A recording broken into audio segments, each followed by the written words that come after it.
Egypt was one of the earliest of the great civilizations which arose independently on Earth 5,000 years ago.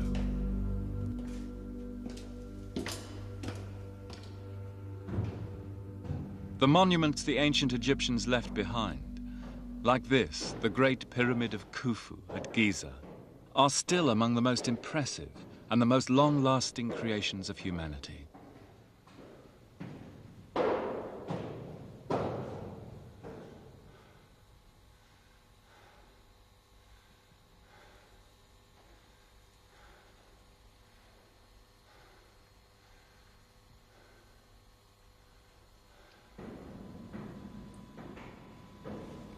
In the pyramid are enshrined some of the central concerns of their culture, concerns shared by all civilizations, even by the modern West. But no civilization held them for longer or more tenaciously than the ancient Egyptians. Over the last 20 years, we in the Western world have become painfully aware of how our well-being is inextricably bound up with that of nature.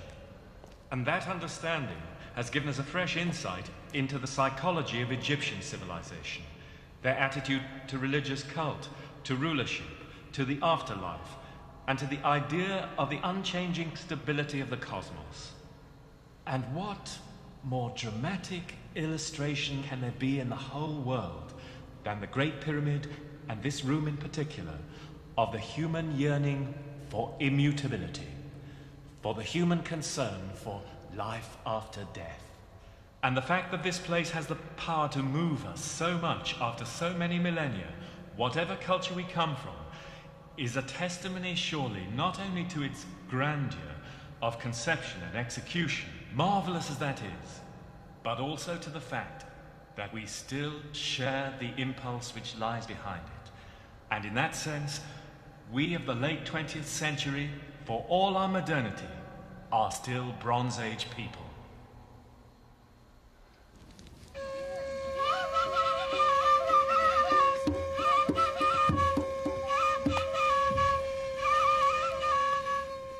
Since ancient times, the Egyptians have experienced so many changes, above all in the triumph of Islam, that they might appear now to be cut off forever from the age of the pharaohs. But perhaps there is a deeper sense in which a society's ideals are passed on, a habit of civilization.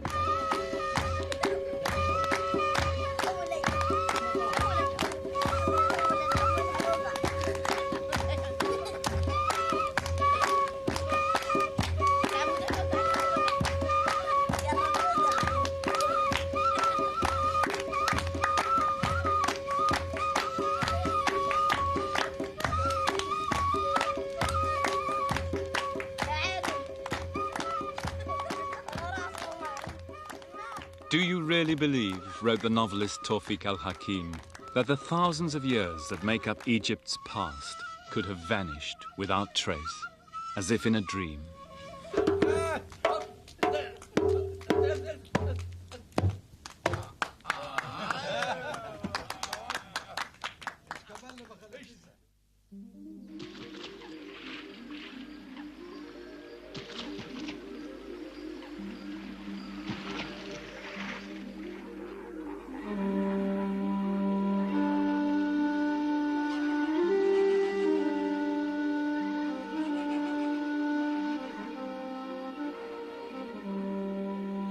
The Nile, said the great Arab traveler Ibn Battuta, surpasses all the rivers of the world in sweetness of taste, in length of course and utility.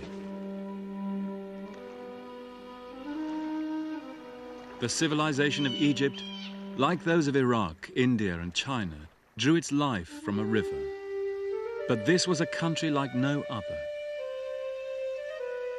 Running for 600 miles between dunes and cliffs, a narrow ribbon of blue water and green fields, on average only 6 miles wide. This geography shaped the civilization. Where the spirit of Iraq was pessimistic, here when the Nile flooded each year, as the ancients said, the fields laugh, men's faces light up, and God rejoices in his heart.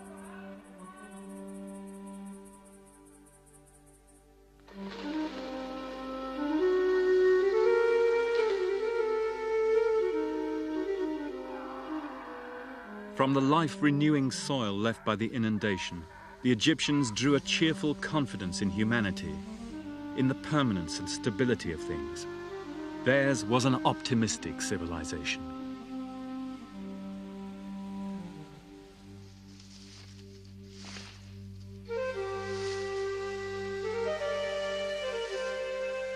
Their civilization grew out of a long prehistory of culture in the Nile Valley, the coming together of many small egalitarian farming communities, communities sustained as today by hard-working peasantry, tilling the soil, creating an elaborate filigree of ditches and dikes to capture the annual flood.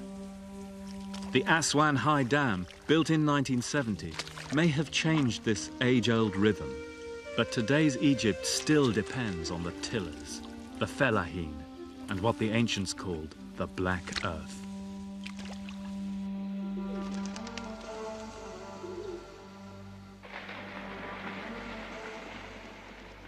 Not long before 3000 BC, these local cultures were unified into a single state, the first in history. And here at the very beginning, there are clues which will determine the shape of Egyptian civilization, right down to the Islamic period. Our search begins in an obscure little village in Upper Egypt called Qom el Ahmar, the Red Mound.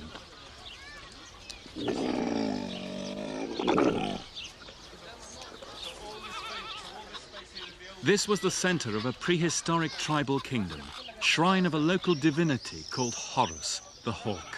Hence its Greek name, Hierakonpolis, Hawk Town. This is the old kingdom town. In 1897, two British archaeologists, Quibell and Green, came here looking for the origins of Egypt. About 20 years ago, the Americans came back to the same place. In a field beyond the village, they made a stunning discovery, a heap of ceremonial pallets and mace heads from the ritual stores of Egypt's first kings. Kings called cobra, catfish, scorpion, hawk. So the old kingdom temple is this whole area here, the temple of Horus. Yeah. Is that right? كان Didn't Egypt begin here? The first kings, I أول think. ملك أول هنا ملك هو وجد هنا في الكوم الأحمر. Very old area. Did any of their fathers work on those excavations? أباتكم كانوا شغالين معهم. Yes. أيوه. Among the finds was perhaps the most significant object ever dug up in Egypt. A slab of black slate 2 feet long, cut with scenes commemorating the deeds of a king called Narmer, whom legend said was the unifier of Egypt. Here is the very moment of Narmer's triumph. Wearing the crown of Upper Egypt, he dashes out the brains of the captive king of the Delta. Headless enemies lie in rows before the standards of Horus the Hawk. And already a superhuman aura surrounds the king himself, an aura of divinity.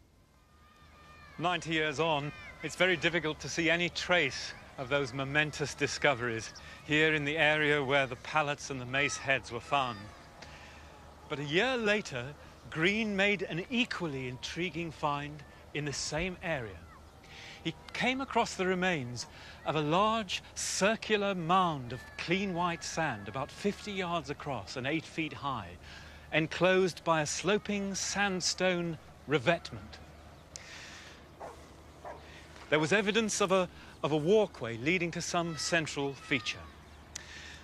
Green thought the dating was prehistoric, before the first kings of dynastic Egypt, and he interpreted the mound as being a symbolic representation of the mound of creation itself, the first island which had risen out of the seas of chaos at the beginning of time, and on which the first life had landed, the hawk.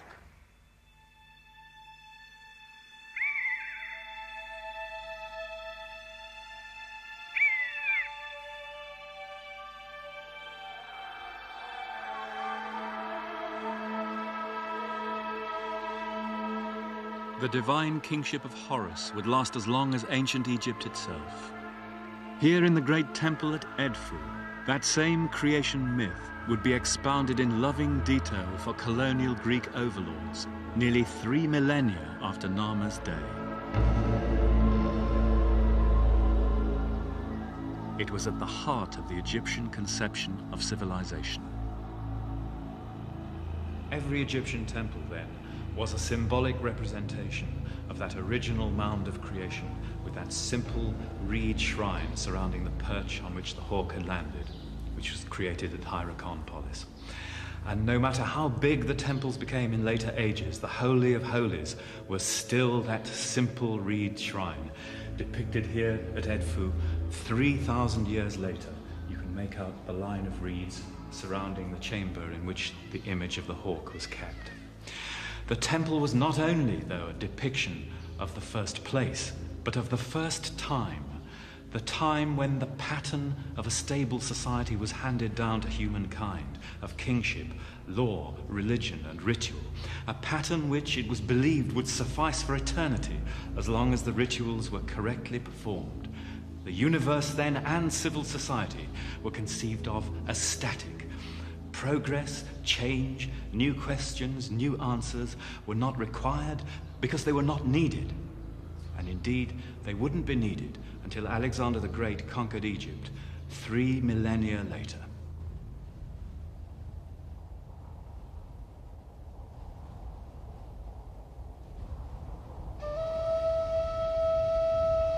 For the Egyptians, then, divine kingship was the guarantee of a stable cosmos. The same idea can be traced across the world, from Shang, China to Aztec, Mexico. And here at Abydos, those first kings of Egypt were buried with immense brick mortuary temples, like earthly palaces. And so the key themes of Egyptian history were laid down. Centralized power, royal rituals, and the cult of the dead intertwined to form the ideology of the world's first state. Themes still potent, even in our own day.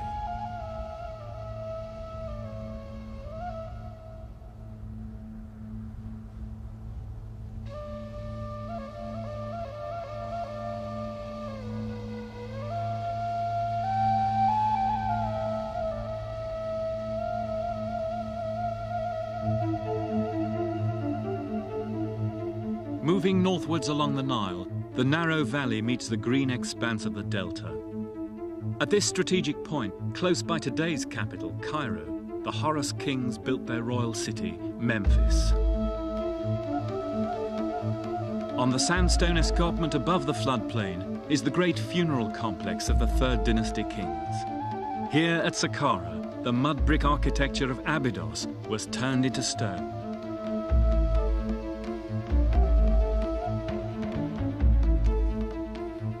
An immense 200-foot-high tomb of King Jose, the first of the pyramids.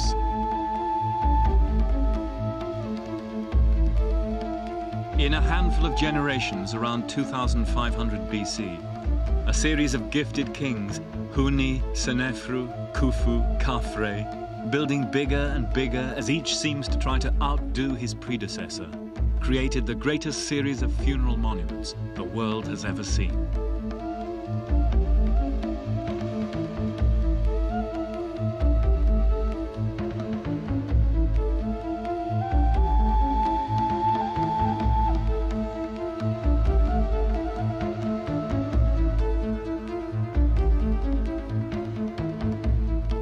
The most famous, the Giza pyramids, are now all but engulfed by the suburbs of Cairo, stripped of their polished limestone casing and plundered for building stone, but still awesome.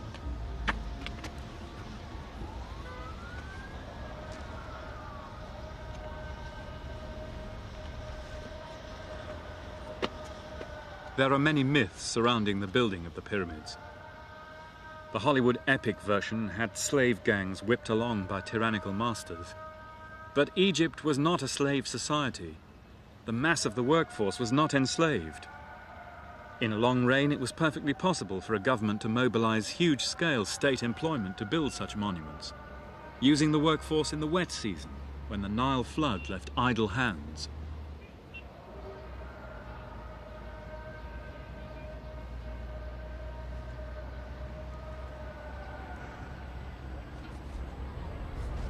graffiti in the quarries, we can get some idea of the character of the gangs who built these pyramids. The tough gang, the boys who stay forever, Khufu's boys. But exactly how it was done, there's very little evidence for. They must have worked from an enormous ramp running from the river, with feeder supports of wood and earth, perhaps to bring the stones round. The Greek traveller Herodotus, who came here in the 450s BC, said that he was told by tour guides that it took 20 years with the gangs of 100,000 men to do it.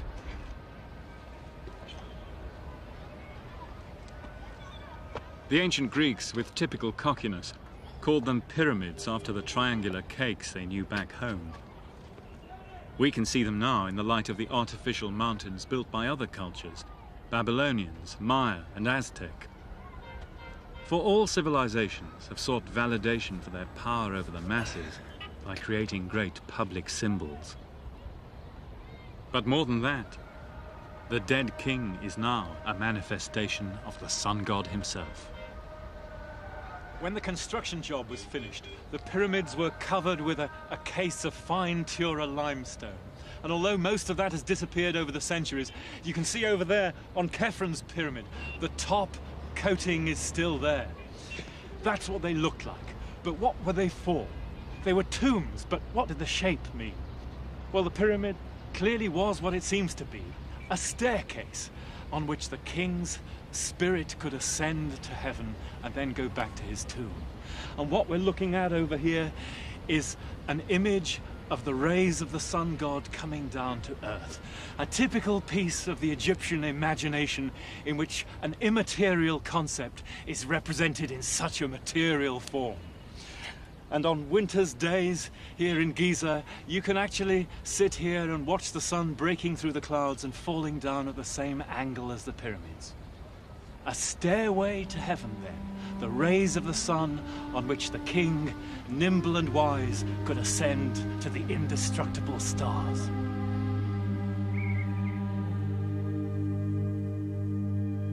The Egyptians created the world's first unified state. In modern terms, it was a provider state, providing a basic standard of living to all its people through control of irrigation, in return for enormous surpluses to be spent on tombs, temples and palaces.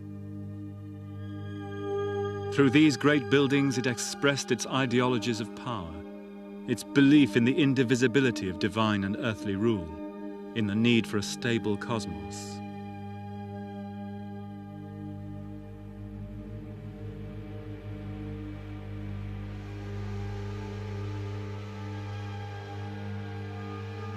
Such ideas may have been essential needs of civilization at the start. And yet even today, almost all of us still live in nation-states with some or all of those same characteristics. Our thinking is still shaped by their religious and social myths, and especially by the myth of the great ruler, king or god. For it was in his name in the Bronze Age that the many surrendered power to the few, to live in the condition in which most of the people of the planet still live today.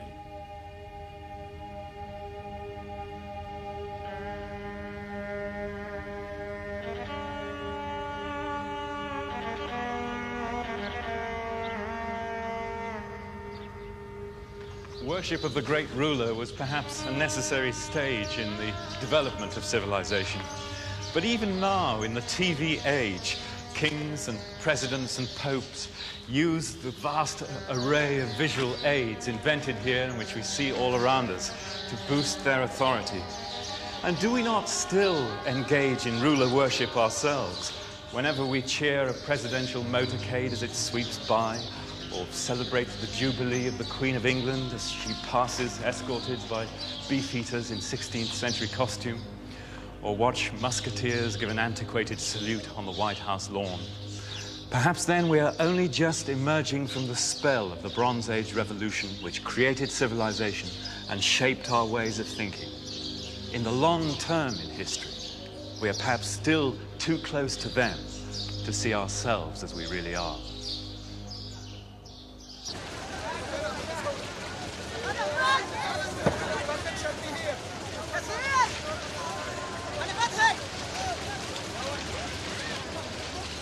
In ancient Egypt, the ties binding people to the state were not only economic, but religious. And the great event in its religious life was the pilgrimage to Abydos. Each year, thousands of people set out for the little town in Middle Egypt to celebrate the resurrection of Osiris, king of the dead.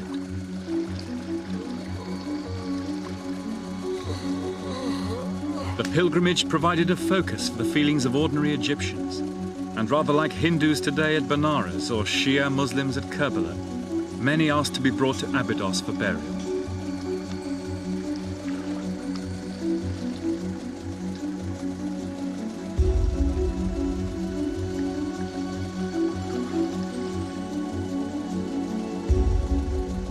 And at Abydos, we find another of Egypt's great legacies to the world.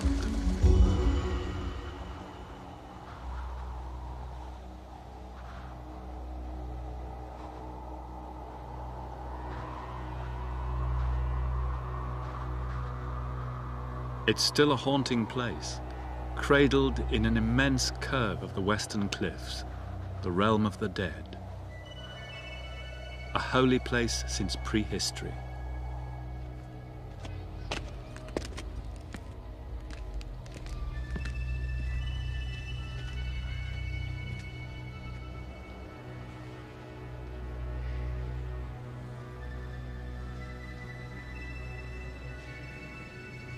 In the ruins of the sacred city, the Temple of Seti I, built in 1300 BC, still survives.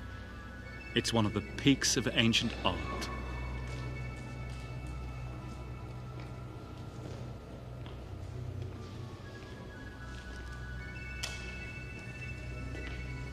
Moving from daylight into its darkened inner sanctum, the visitor has an uncanny intimation of a still active residue of spiritual power.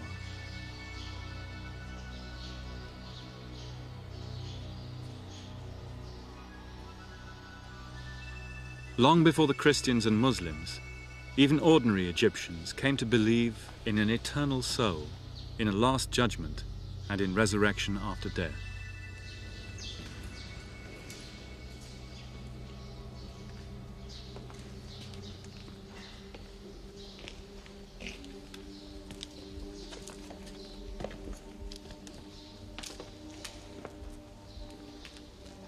These great conceptions were acted out in a public passion play at Abydos, and are depicted on the temple walls here as a rite of passage for King Seti himself.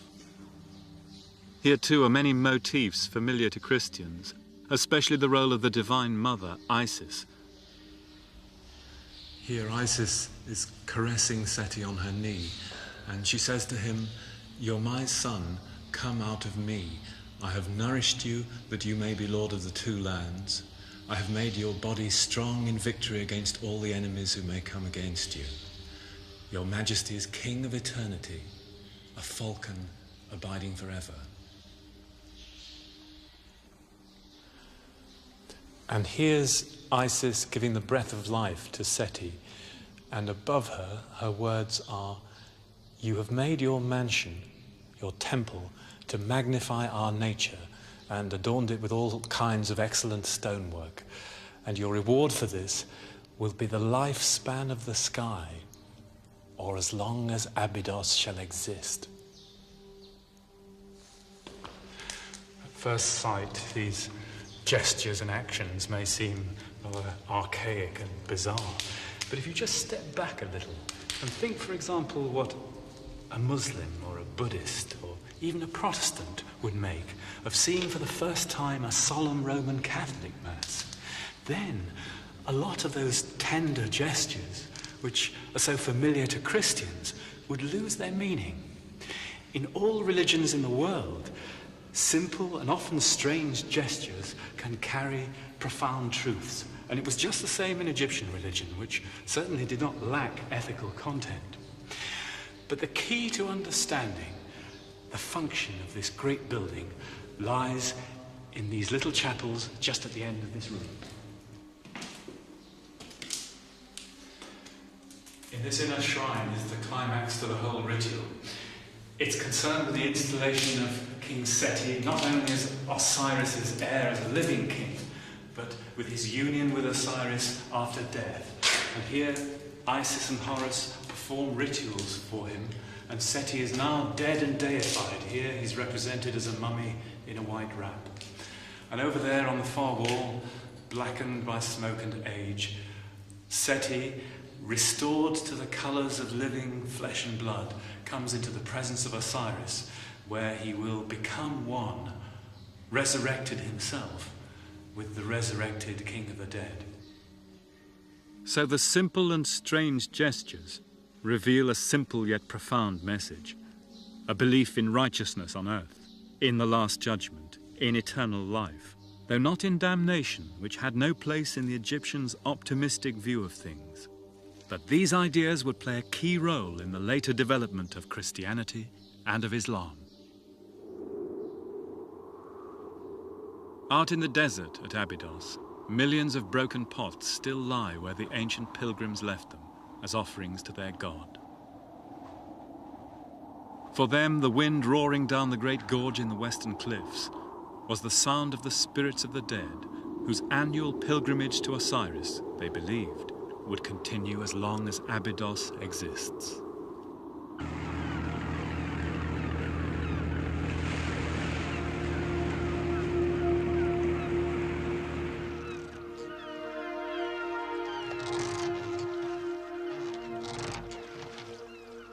In 332 BC, Egypt was conquered by Alexander the Great. And then Egyptian civilization turned away from its immemorial roots towards the sea and a wider world.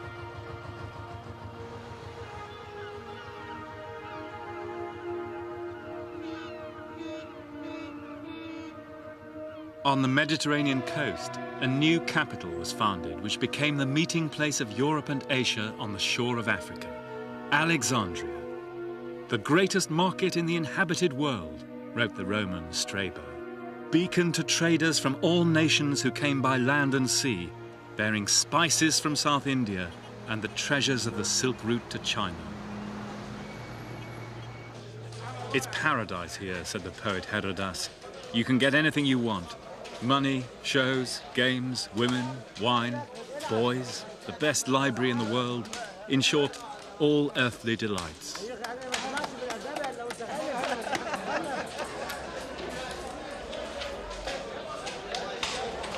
Like 20s New York, Hellenistic Alexandria was a land of opportunities whose streets were paved with gold.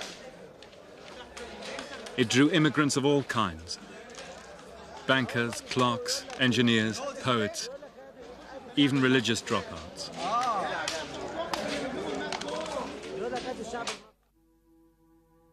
These extraordinary mummy portraits allow us literally to look into the eyes of such people. Even we feel to sense their hopes and fears. Vain and violent, rich and prosperous, it was said, they've only one god here, Mammon.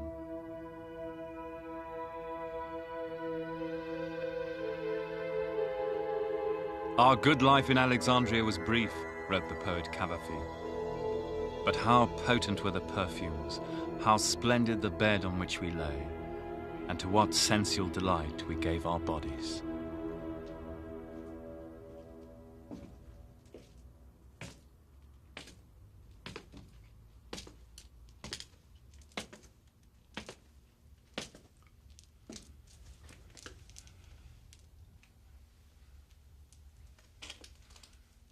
Down here in the catacombs of Alexandria, you can still enter that weird and wonderful world where Egyptian and Greek and Jewish and Oriental religion and magic met and intermingled.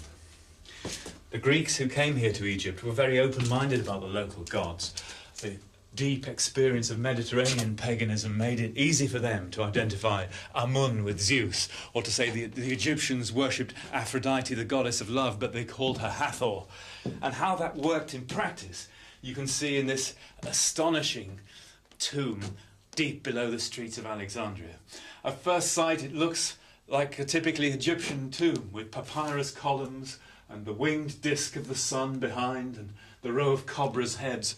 But when you look closer, you notice human figures in ancient Egyptian poses, but with Greco-Roman faces.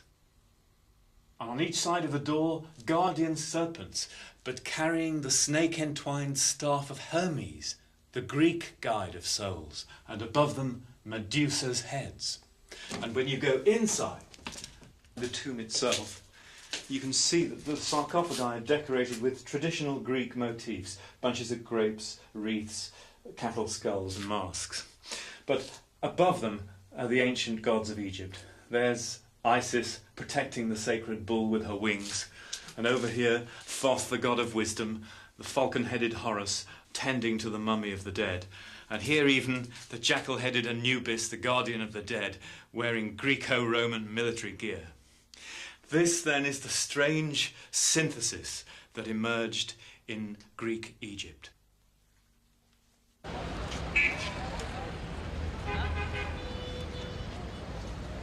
It was said that Alexander had hoped to create a new world order based on his multiracial ideal of brotherhood among nations. But with hindsight, ironically, we can see that his Hellenistic empire actually laid the cultural foundations of Islam.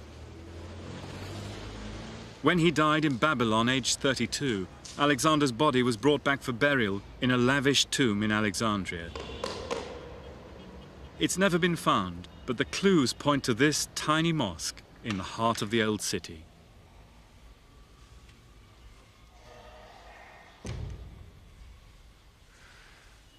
An Arab traveller who came here in the 9th century AD described this place as the Mosque of the Two-Horned Prophet, strange echo of the ram's horn helmet with which the Egyptian priests of Amun had crowned Alexander the Great.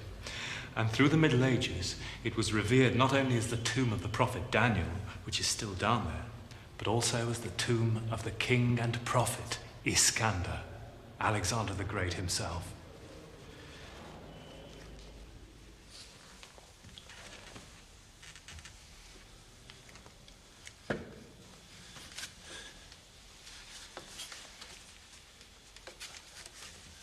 The tunnels and cellars that fan out from underneath this mosque have never been explored properly. But that's not really surprising. The city's absolutely honeycombed with them, and they're really dangerous.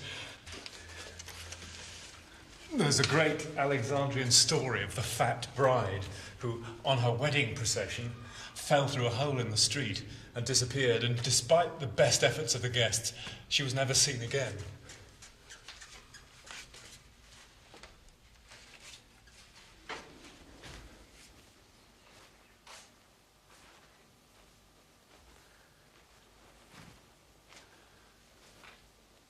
In 1850, a servant at the Russian consulate came down here and got lost in the corridors.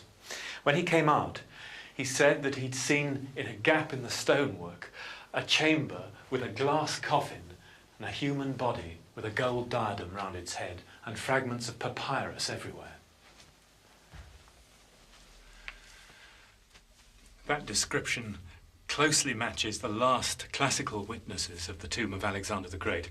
But suspiciously so. He was probably lying. Nevertheless, it's an intriguing thought that the solution to the greatest mystery in the history of Alexandria could lie somewhere behind one of these blocked-up corridors.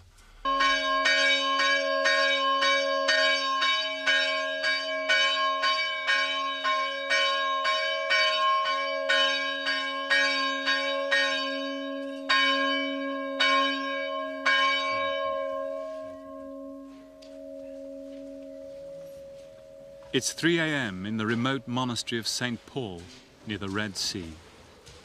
The monks begin their devotions before dawn.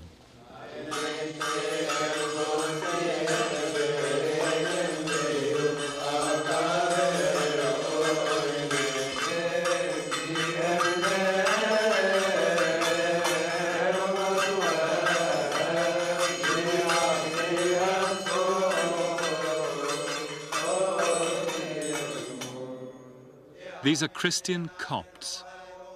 Their name means Egyptians, and their language and music contain survivals from pharaonic times.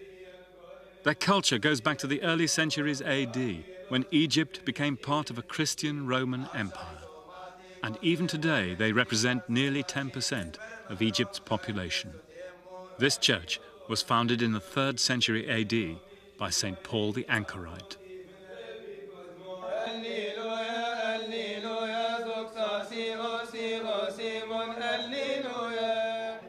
And with the Christians, we come to the second great foreign transformation of the native culture of the Nile Valley. In late Roman Egypt, an upheaval began as momentous as any political revolution, a change in the psyche of Near Eastern culture which has helped shape the Western mind ever since.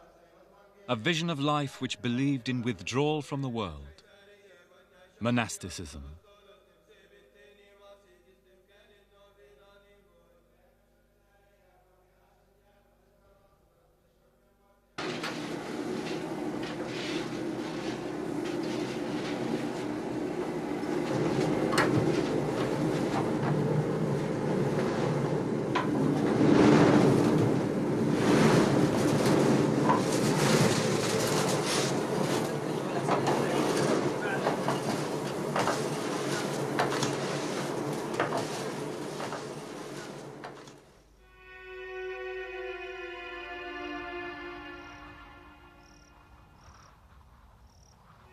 At this time, the blue water and emerald fields of the Nile Valley were exchanged for the inhospitable desert. There are strange parallels with our own time, in the widespread feeling that civilization itself had failed.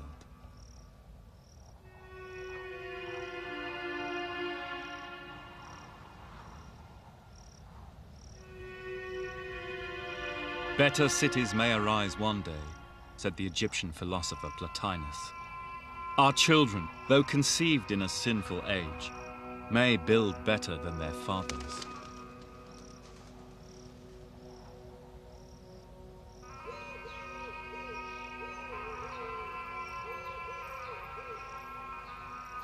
And so the old fabric of pagan culture, the stable cosmos which had sustained Egyptians for so long, was eroded by Christianity, with its appeal not to a great earthly ruler, but to a distant high God.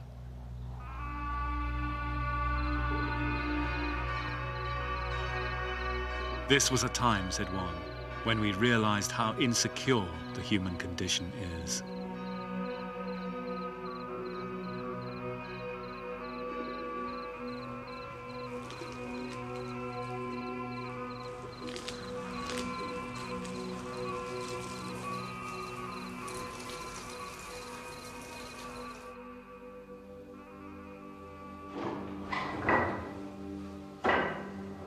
These fateful changes were mirrored in the way people saw the world.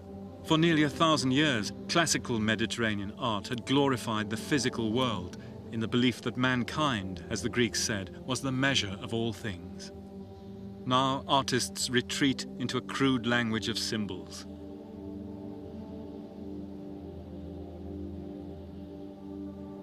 To us, in the age of Freud and Jung, it looks like a failure of nerve, a loss of faith in the material world, perhaps even deeper psychic trauma. Everything has gone, said Cyprian. Honesty, friendship, skill in the arts, standards in morals. This vast and wonderful world is heading for destruction.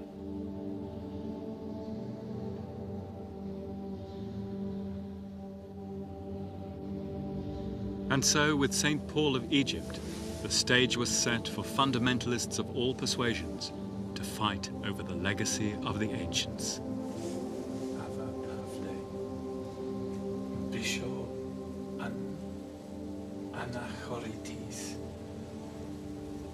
Chief of the Anchorites, born in the city of Alexandria, AD 228, died AD 343.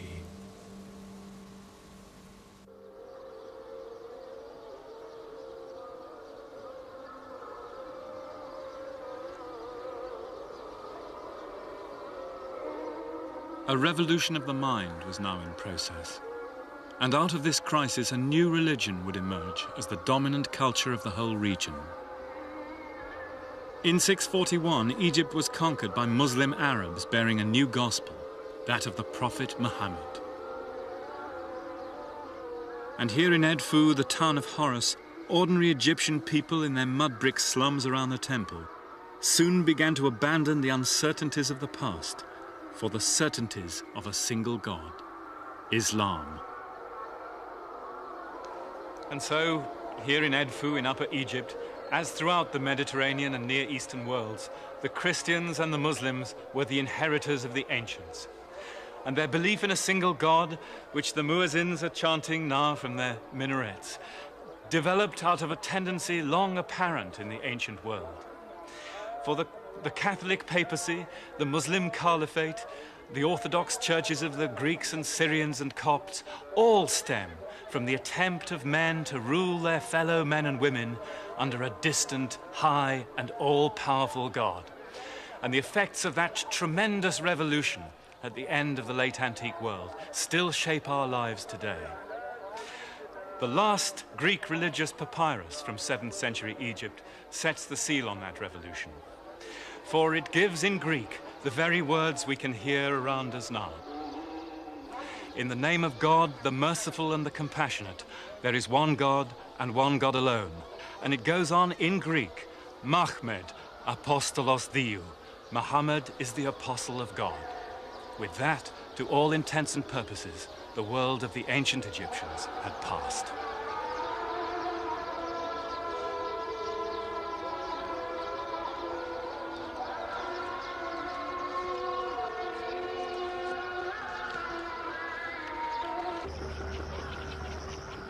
The change to Islam would take many centuries.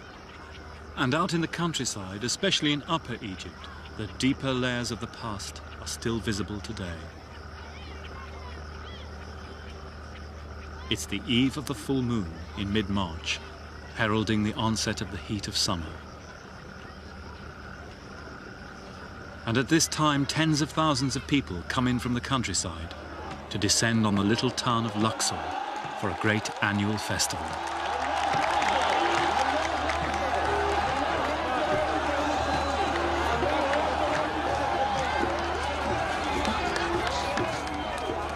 Up here, people still celebrate the ancient feast days, the spring festival, the rising of the Nile, and especially the 40 days of mourning for the dead.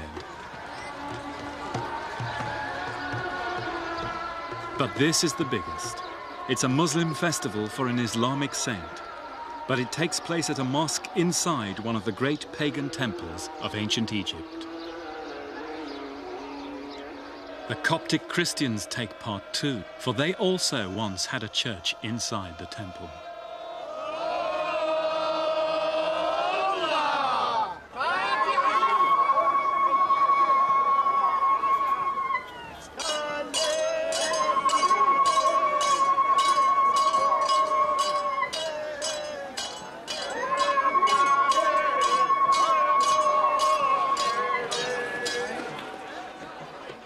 The saint himself, Abul Haggag, died in the 11th century, at the point when Islam was becoming the majority religion here.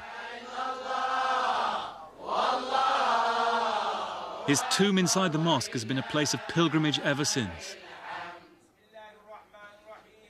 As everywhere, orthodoxy may demand one thing, but what the people do is another matter.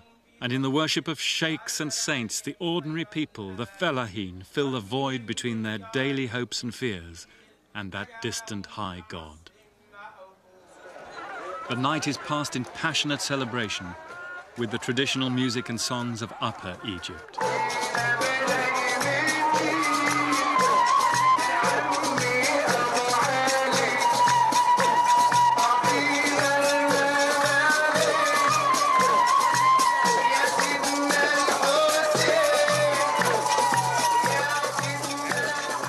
The two lands may have been united 5,000 years ago, but the south is still a distinct country, and tonight a man from the Delta would be a complete stranger here.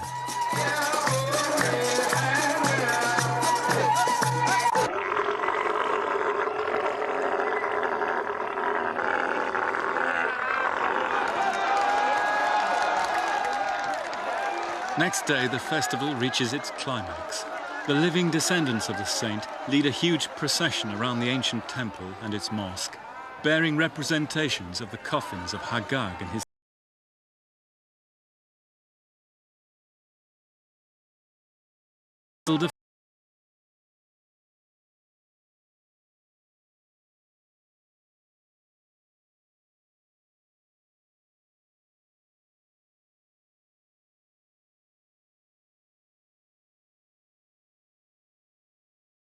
boat of the sun god Amun.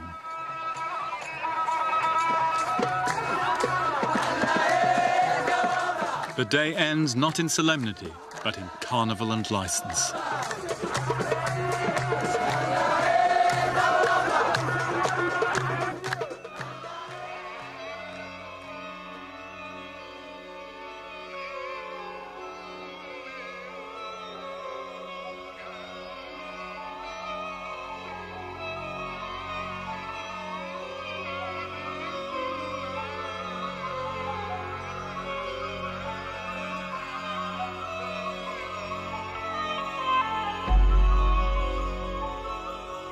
The ancient legacy also survived in the city. Cairo, the mother of cities, as Ibn Battuta said. Its numberless buildings peerless in their beauty and splendor.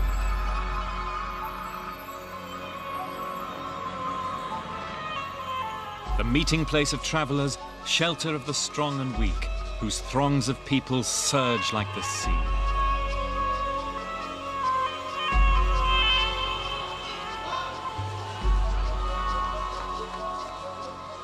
Founded in sight of the ancient capital Memphis and the pyramids of Giza and Saqqara, Cairo has long been the cultural capital of Arab Islam.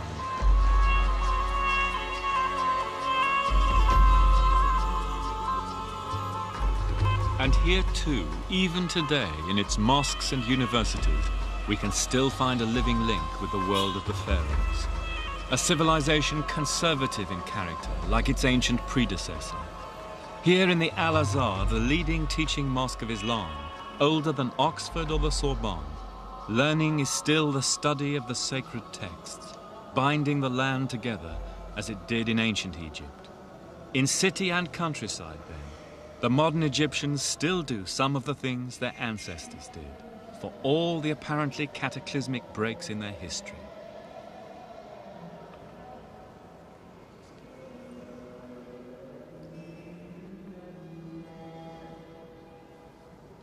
Now here in Cairo in the late 14th century, those questions were examined by the greatest of all Islamic historians, Ibn Khaldun.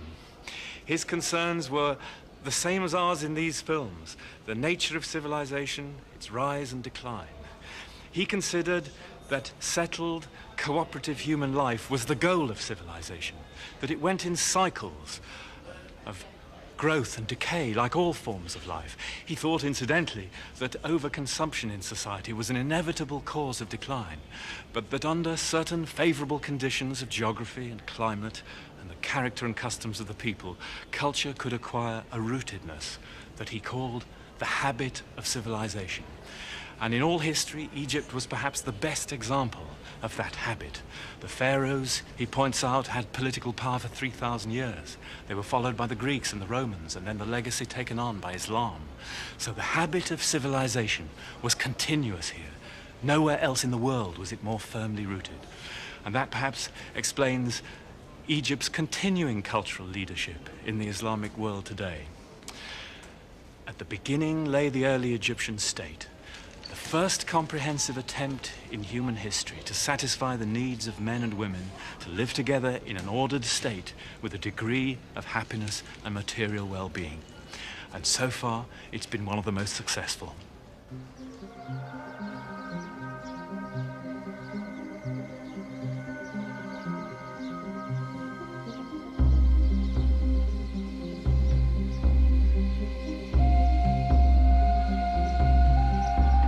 And so, even after the triumph of Islam, the legacy of the pharaohs did not give up all its numinous power. And it has not yet.